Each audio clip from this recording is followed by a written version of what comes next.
예, 할렐루야. 예, 오늘 야외에서 하나님께 예배를 드리고 있습니다. 자, 이렇게 한번 둘러보십시오.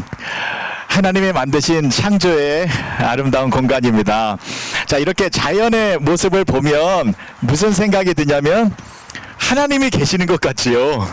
하나님이 만드신 이 아름다운 자연의 모습을 보면 하나님이 여기 계시는구나 라는 느낌이 드는데, 그래서 오늘은요, 하나님은 저 크랜셔길에 있는 그 2층에 있는 그 예배당에만 계시는 것이 아니라 이 넓은 이 공간에도 하나님이 계시다라는 것을 우리가 기억하면서 오늘 제가 함께 나누고자 하는 말씀은 하나님은 어디에도 계십니다라는 주제로 말씀을 나누고자 합니다. 저희가 토요 새벽 예배를 은혜롭게 드리고 있는데 어제까지 시편 9편의 내용을 다루었습니다. 시편 9편에 어떤 내용이 나오냐면 하나님의 이름을 알면, 하나님의 이름을 아는 사람은 하나님을 의지하게 되고, 그러면 하나님께서는 그러한 자들을 버리지 아니하시고 반드시 도와주시고 은혜를 베풀어 주신다라는 내용이 나옵니다. 그래서 우리는 하나님의 이름을 아는 것이 굉장히 중요한데, 오늘 특별히 여호와 삼마라는 하나님의 이름을 나누고자 합니다. 여호와 삼마 뜻이 뭐냐면 하나님이 거기에도 계십니다 라는 뜻이에요. 아주 중요하기 때문에 한번 따라해 볼게요. 여호와 삼마, 하나님이 거기에도 계십니다. 예, 이제 아셨죠? 여호와 삼마라는 이름은 하나님이 거기에도 계십니다 라는 뜻이에요. 자, 그러면 이 여호와 삼마라는 이 이름이 어떻게 해서 나오게 됐는지 제가 간단하게 설명을 드리겠습니다.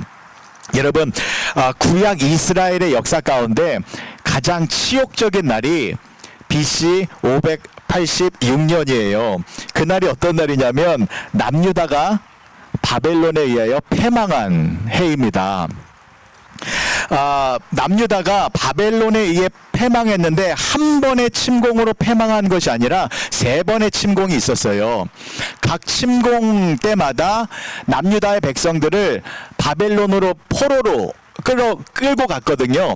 첫 번째 침공 때 누가 끌려갔냐면 다니엘과 세 친구들이 끌려가요. 그리고 두 번째 침공 때에 오늘 살펴볼 에스겔이 끌려갑니다. 그리고 세 번째 침공 때에는 완전히 패망을 해요. 그래서 에스겔이 바벨론의 두 번째 침공에 의하여 바벨론에 끌려갔을 때 에스겔의 나이가 25살이었어요. 25살이 어떤 나이입니까? 아주 혈기왕성한 나이잖아요. 그 나이에 바벨론에 개처럼 포로로 끌려갔어요. 그리고 그 바벨론에 있는 동안에 엄청난 노예 생활을 하고 있었는데 그나마 희망이 있었어요. 뭐냐면 아직은 남유다, 내 고향 땅이 아직은 존재하고 있었고, 또 고향 땅에 예루살렘 성전이 아직도 존재하고 있었어요. 근데 마지막 3차 침공 때 BC 586년 다 무너졌죠. 고향 땅도 무너지고 예루살렘 성전도 파괴됐어요. 동구바 과수원길 아카시아 꽃이 활짝 폈네. 이런 고향 땅을 다시 찾아갈 수가 없게 됐어요. 근데 더 충격적인 게 뭐냐면 예루살렘 성전이 무너졌다라는 것이었어요. 왜냐하면 이스라엘 백성들은 예루살렘 성전을 어떻게 생각하고 있었냐면 하나님은 그곳에 영원히 계신다. 그 예루살렘 성전을 솔로몬이 건축했잖아요.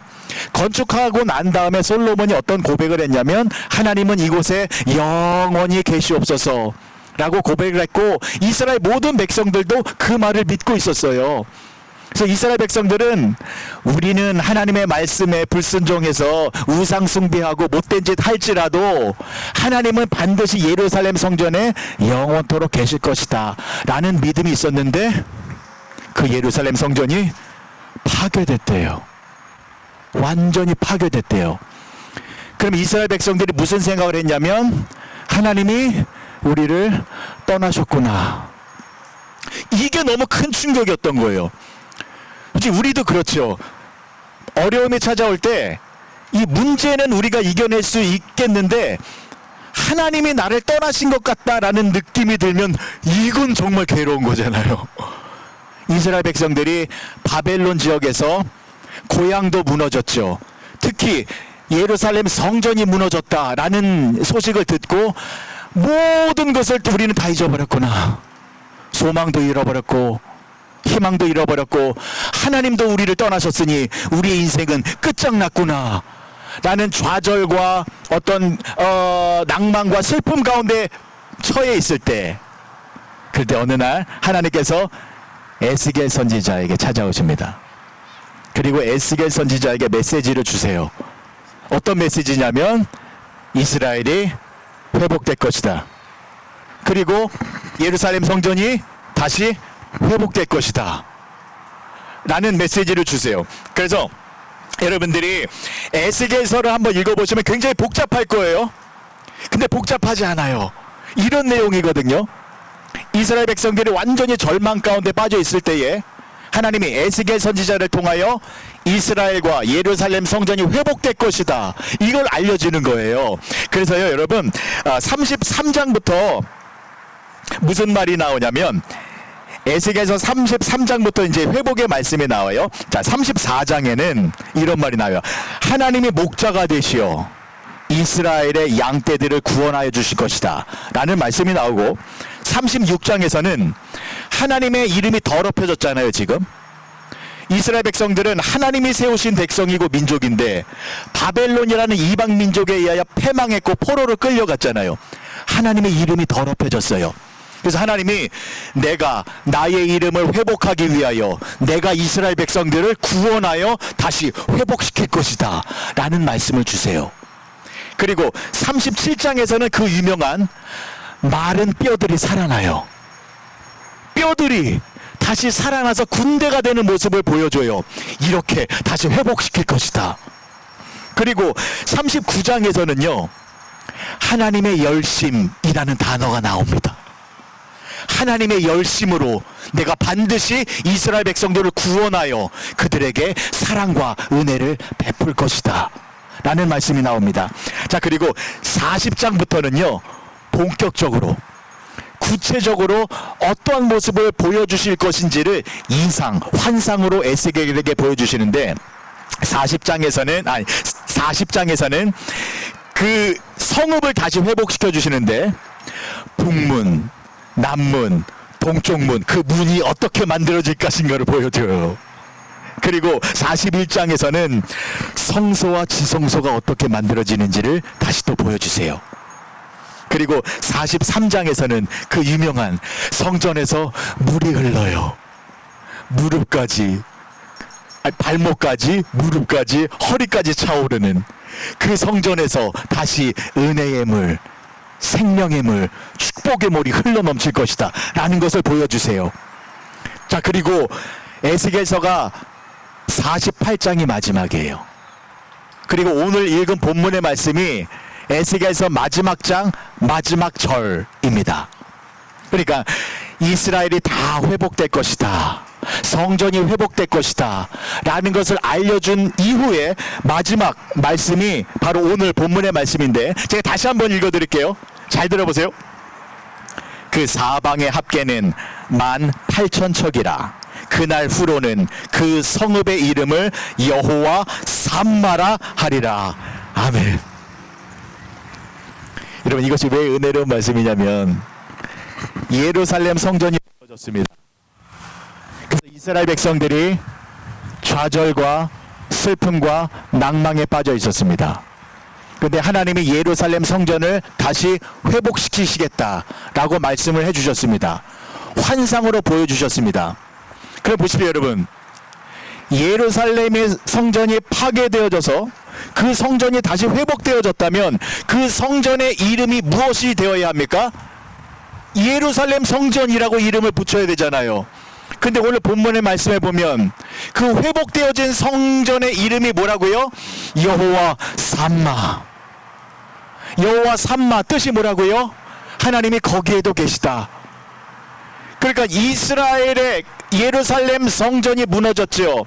성전이 무너진 그 자리는 이스라엘 백성들에게 어떤 자리였습니까?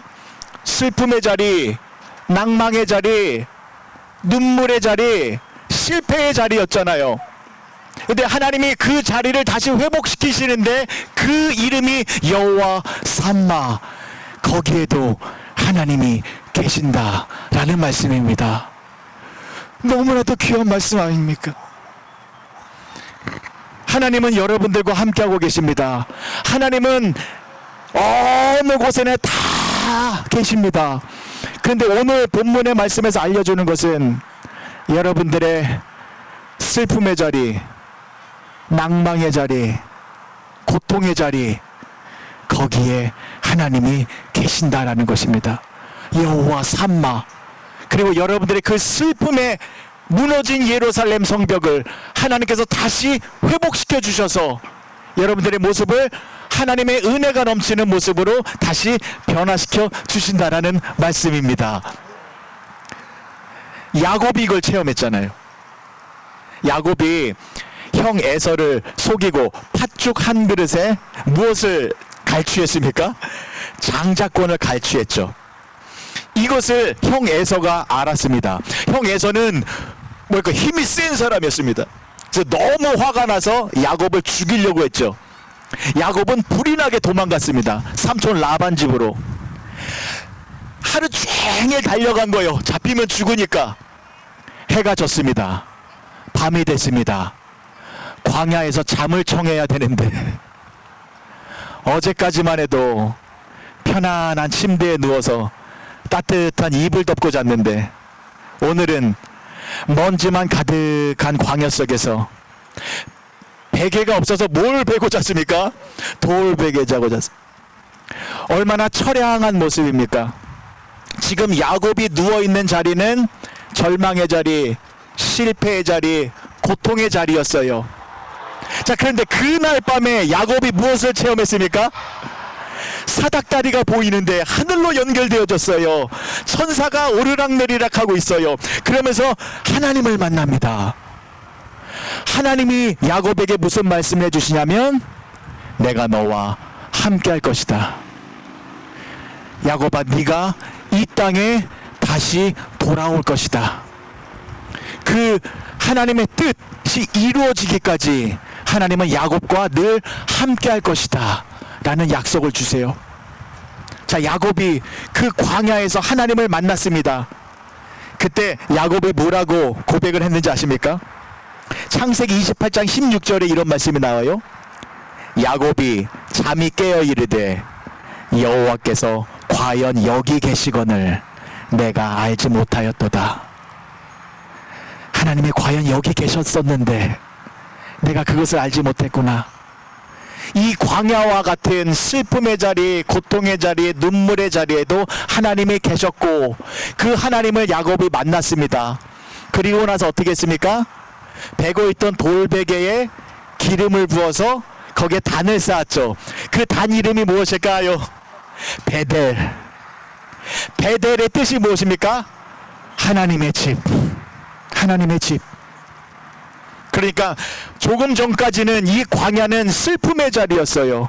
고통의 자리였고 낭망의 자리였는데 여기에도 하나님이 계시는구나 라는 것을 아니 그 자리가 슬픔의 자리가 아니라 하나님이 계시는 하나님의 집이 되어졌다라는 것입니다. 여호와 삼마. 오늘 이 말씀을 또 이 이름을 또 이 이름의 뜻을 꼭 기억하시기 바랍니다. 하나님은 어디에나 계십니다. 여기에도 계시고 우리 크랜셔 장로교회 예배당에도 계시고 여러분들의 가정에도 하나님이 계십니다. 여러분들이 다니시는 직장과 사업체에도 하나님이 함께하고 계십니다. 여러분들이 거하는 모든 곳에 여호와 삼마 하나님이 거기에도 거하고 계십니다. 특별히 여러분들의 고통의 자리, 고난의 자리, 무너진 예루살렘 성전의 자리, 거기에 하나님이 계십니다. 여호와 삼마의 이름을 알고 부르고 의지하고 하나님께 나아가면 무너진 예루살렘 성전을 다시 회복시켜 주십니다. 여러분들의 낭망의 자리 다시 축복의 베델의 자리로 하나님께서 회복시켜 주신다 라는 것을 잊지 마시고 오늘 이후로 여호와 삼마 이 이름을 부여잡고 하나님과 동행하며 사시는 복된 성도님들 되시길 주님 이름으로 간절히 축복합니다. 기도하시겠습니다. 좋으신 하나님 아버지 은혜를 감사합니다. 하나님은 어디에나 계십니다. 그런데 그 하나님의 이름을 구체적으로 알게 되시니 감사를 드립니다. 여호와 삼마 이 이름을 기억하겠습니다. 내가 어디에 있든지 기쁨의 자리에도 하나님은 거기에 계시고 슬픔의 자리에도 거기에 계신다라는 것을 잊지 않아서 하나님이 계시는 곳에는 반드시 회복의 역사가 일어나오니 그 하나님을 바라보며 늘 감사와 기쁨의 그런 믿음으로 승리하는 삶을 살아가는 우리 모두가 되게 하여 주시옵소서. 하나님 예배를 마치고 이제 식사를 나누고 친교를 시간을 가지려고 합니다. 하나님 이 야외의 모든 시간 속에서 여정 속에서 함께하여 주셔서 기쁨이 넘치는 은혜의 시간으로 인도하여 주시옵소서. 예수님의 이름으로 기도합니다. 아멘.